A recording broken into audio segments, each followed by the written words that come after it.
pa rin namin na makapagsalita. Hindi ako yung tipong tao na pipigilan ko ang ibang tao sa pagsasabi kung ano yung nasa isip at nasa puso nila. So respetuhin natin kung ano yung opinion nila. Samantala, duda si Senator Amy Marcos sa tunay na pakay ng impeachment laban kay VP Sara Duterte. Ayon sa senadora, kung tunay na accountability ang habol, hindi ito mararating sa pamamagitan lamang ng impeachment.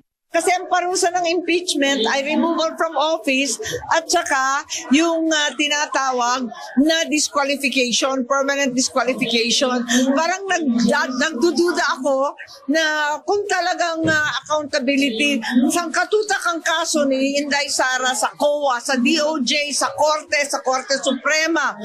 At doon ang tunay na accountability kung saan may multa, may kulong, kung ano-anong hatol. Samantalang, kung pinipilit ang impeachment, minsan napapaisip ako na sino kaya ang makikinabang dito. Baka naman yung may ambisyon para sa 2028 dahil disqualifikasyon at pagtanggal kay VP Sara ang habol. Naniniwala si Senadora Amy na ang mga individual na nais ma-impeach si VP Sara ay may pansariling interes para sa 2028 elections. Sigurado ako doon at kinakailangan magpakatotoo na tayo. Kung ambisyoso kayo para sa 2028, nako, talaga naman. SKL, share ko lang, hindi mangyayari yan. May komento naman si Senator Robin Hood Padilla hinggil sa isang paring nagsabing hudas ang 18 senador na bumoto para ibalik sa Kamara ang Articles of Impeachment. Kanya-kanyang opinion yan, nire-respeto natin ng opinion, lalong-lalo na kung galing sa pare, i-respetuhin natin. At ganun din sana, kung ano din naman yung sinasabi ng ibang naratibo, sana respetuhin din nila. Kasi alam mo, demokrasya tayo eh. Hindi po pwedeng yung nagsasalita lang, sila lang yung tama. Dapat pakinggan natin yung dalawang naratibo. Binigyang diin ni Padilla na ang naging pasya ng 18 senador ay hindi dahil sa personal na damdamin, kundi para sa bayan. Isa lang po ang nasisigurado namin sa inyo. Yung 18 na senador, judge po yan. Sila po ay hukom. Kami po ay hukom nung oras na yon. Kami po ay nagdesisyon, hindi dahil mahal namin si Inday o galit kami sa ibang tao. Kami po ay nagdesisyon dahil yun po ay para sa bayan. Hindi po yan para kanino. Of right, the senator can react if he wants to. Yes, Mr. Chair, thank you. I just would like to put in context. Paano ko sinabing shit happens? Indeed, I said that. Shit happens. Because sa amin sa police, sa military, during operations, when you don't have complete control of the operational environment, you expect shit happens. Yun nga, nangyari nga. Namatay yung bata, tinamaan yung bata. Talagang, for me, for us, shit happens. Nangyari yun. So what's the fuss? What's the fuss about blaming ourselves for... Sinabi ko, talaga nangyari. Hindi perfect yung operation. Hindi mo kontrolado ang environment. May tinamaan na bata. So, anong tawag ko dyan? Perfection happens? There's no perfect operations. Sometimes shit happens. That's what I say that. But that does not mean to degrade the soul, the departed soul of that child na namatay. Ang problema lang sa inyo, Father, you are trying to capitalize my words for propaganda purposes. That's very bad, Father. Masama po yan. Huwag niyong gamitin, you do not take the word out of context para i-propagandize yung isang issue. Ako, sinabi ko shit happens because I'm blaming myself as the chief PNP. Nangyari yang hindi dapat nangyari. Namatay yung bata, tinamaan. Really, shit happens. Pero, when the media presented it, when the media articulated it in their papers, wow, iba na. Bato is demonyo na. Na yung bata parang masaya pa dahil lang namatay yung bata. Mali po yun, Mr. Chair. So, matanong ko lang si Father, when you said that you used drugs for 15 years, ano po yung drugs na ginamit mo, Father? Shabu po, at bago pa mag-shabu, Pare ka na noon? Siyempre, hindi pa ho. Hindi ka pa pare. Natural po. So, 15 years. How old ka nag-start gumamit na Shabu? Father, ako sagutin niyo. Ako sagutin niya. Mr. Chair, simula po ako ng 16. 16. Opo. 16 plus 15, that's 31. Kailan ka naging pare? 2006. 2006. How old were you? 2006. 31 ho. 31. So meaning, nasa loob ka pa ng seminaryo, gumagamit ka na Meron Shabu? po akong tinatawag na relapse, Mr. Chair. Relapse. That's good. I congratulate you for reforming your life. And Salamat being po. a good example. I congratulate you. You are a good example to this community. Salamat po, Mr. Chair. Pero hindi po ako gumagawa at nagfa-fabricate o pinapalobo. When you said that you do not intend to hurt the feelings of the bereaved, by the word itself, you already did. Salamat po, Mr. Chair. Well, depende sa inyo yan. That's subjective, Mr. Chair. Kasi sa akin, when I say shit happens, that's for us to blame ourselves. That shit happens. That is not intended for the people or the victim. And Can we contextualize? Aminado naman si Sento Bato, konektado ito sa 1-year-old na namatay, kaya kayo napasalitang shit happens. Yes, Mr. Chair. Can 3-year-old.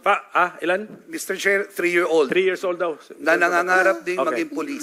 Sige, Father, ikaw familiar sa what happened doon sa 3 years old na namatay? Sige nga, so that we will see the Sa pagkaalala ko po ito po ay isang police operation at ang hinuhuli nila yung yung tatay, at dahil dito ay nadamay po yung anak, nadamay yung anak at namatay yung anak. I wouldn't want to give any Saan po yun? I wouldn't want to give Okay, any place and then date, and then sa incidenting yun, yung 3 years old lang ang namatay? kasama po yung ama, Mr. Chair. Kasama ang ama. So, yun. That is the context, ha? Yan, Yes. yan yung context, ha, na nangyari ito. Yes, Mr. Chair, wala naman talagang pulis gustong pumatay ng bata. Kaya nga sabi ko, shit happens. Tinamaan yung bata sa crossfire. Kaya nga, nangyari yun. But Father, sa investigation ninyo, official police operation yon, na-confirm na ninyo sa HQ? It was po. Kaya Okay, may mga pangalan ng operatives. I think meron po, Mr. Chair, and ayaw kasi mag-appear po nung... Paki-organize na lang po yung data kasi Opo. isa na yan sa napag-usapan natin ngayon. We are interested in that police operation na may 3-year-old na namatay. Yes, kasama ng kanyang papa siguro, papa? Yes, kasama po. papa. Oh, sige. Mr. Chair, na-autopsy rin po ni Dr. Raquel Fortun ang bata. So she can objectively provide the truth in this committee. Salamat po. yeah, Mr. Chair. Senator Bato. Another question. Yung inimbestigahan ninyo, Father, ng mga kaso, marami yon, sinabi mo. And you have evidences. Meron kayong proof na sabi mo pa nga, binalian ng kamot. Sabi mo, may mga revolver na paulit-ulit na ginagamit as exhibit. Then, sa haba ng panahon, Father, ilan na pong kaso na file ninyo pertaining to those cases that you have investigated? Ilan na pong kaso na file ninyo? Can I respond, Mr. Chair? Respond to the best of your ability. Okay. Pero hindi naman, I don't think it's the responsibility ninyo to file the cases. Pero yeah, just... Precisely. Mr. Chair, but since concerned siya, advokasya niya yan, he should see to it that justice must be served to these victims. Hindi po ba mas responsibility ng pulis yan? Responsibility nga ng police, Mr. Chair, pero sila nag-imbestiga, he's provided. Otherwise, kung hindi siya tumulong para mapile yung kaso na yan, halata ng ginagawa niya, puro propaganda. Nagpo-propaganda lang siya. Nagsasabi siyang ganon. Hindi pala siya interested na makuha ang hustisya. Hindi niya pinaluap sa pulis kung nakasuhan na itong mga gago na ito. Because for one, I want justice to be served. Lalong-lalo na yung mga inosente na pinatay. Dapat talaga, Father. Baka mas pwede pa akong maging pare kung tutuusin. Kasi gusto ko talaga kung if I have the goods, I have the evidence as you showed that a while ago. Bali-bali na, halatang binugbog mo na bago pinatay eh. Di ba? So, you should pinalo up mo sana yun, napile yung kaso. Kung hindi mo pinalo up, well, masasabi ko hanggang propaganda ka lang, Father. Mr. Thank Chair. you, Mr. Chair. Mr. Chair. Father, Senator Risa wants to interject something. Sige, Senator Risa. Salamat kayo, Mr. Chair. Brief interjection lang. Yan. Render something ineffective or harmless by applying an opposite force or effect. Ano yung opposite force or effect na sinasabi? Yan ang sinasabi mong negation. Negation operation. Paano gagawin yan? Kasi sabi mo, gusto mo magpulis-pulisan eh.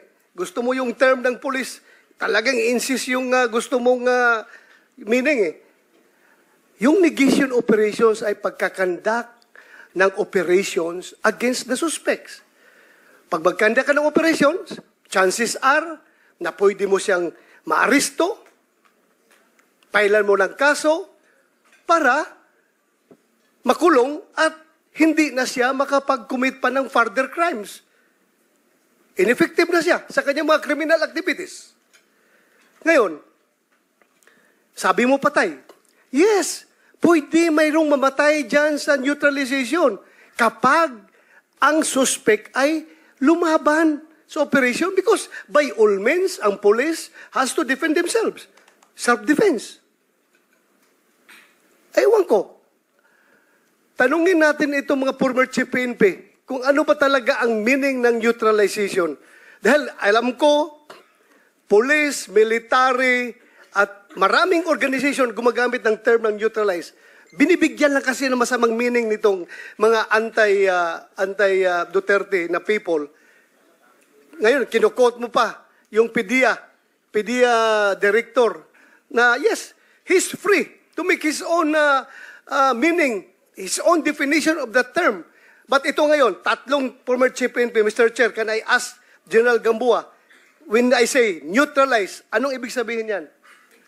You have the floor. These three former PNP chiefs came after the PNP chief Bato. So tama. So, correct. Yes. And if indeed that memorandum that I signed, cited by Attorney Jokno, was true, then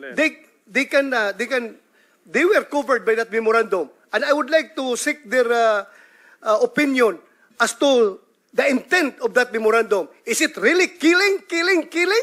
Otherwise, kung gusto kong patayin yung mga suspect na yan, bakit pa ako gagamit ng neutralized term? Gagamitin ko ang to kill. Bakit ko pa gagamitin yung term ng neutralized, Mr. Chair? Can I hear from General Gamboa, Mr. Chair? So in order sa kanila. Sige, who came sige, ganito sa records ko, no? After naging chief Albayal, after Bato de la Rosa, Albayalde, Gamboa, Cascolan, Sinas, Eleazar, Carlos, Danao. Ganun na nangyari. Sige.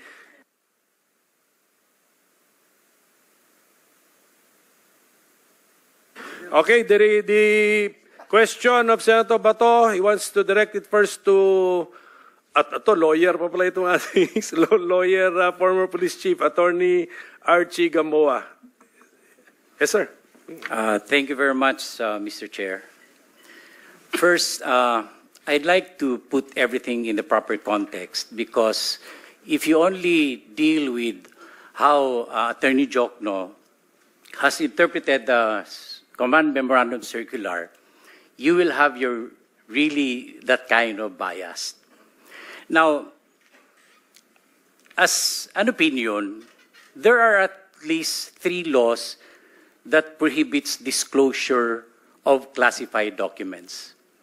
There's NAPOLCOM Circular 2016-002. There's Republic Act 3019, Section 3. And there's Republic Act 6713, Section 7. All of this prohibits on the part of the government employee to divulge plans like this. For your information, that plan that was presented is classified as confidential. There are limits to the access of that.